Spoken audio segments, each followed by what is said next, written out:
السلام عليكم ورحمة الله وبركاته. والله waxaan doonayaa inaan kuu faa'iideeyo xadiidkan wuxuu ka hadlayaa qofka mu'minka ah meel kulul hadduu ku tukanayo maradiisa ama maro yar meesha uu ku sujuudayo ma dhigan karaa.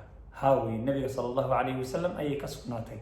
nabiga Anas ibn Malik radiyallahu anhu wuxuu leeyahay kunna nusalli ma'a nabiy sallallahu alayhi wasallam, nabiga ayaan la tukan jirnay sallallahu alayhi wasallam, fayad'u ahaduna taraf ath-thawb, qof anaga naga mid ah dharkiisa dhinac kamida ama daraf kamida ayaa wuxuu dhigi jiray marka dhulka min shiddati al-harr kuleylka xilliga jira dartiis في مكان السجود ماشي أو كسجود أيوب مركا دغان جيري أو كسجود جيري مركا ولا هدبا ماشي أد كسجود يساعدي تاعي ميل آد أكلول إسلام كان آدم حميد كريم مرو أما شيء يرو مركا كليك كاحجية ودغان كرتا النبي أنا أي كسبناتي وأنا حديث صحيح. بارك الله فيكم وجزاكم الله خيرا والسلام عليكم ورحمة الله وبركاته.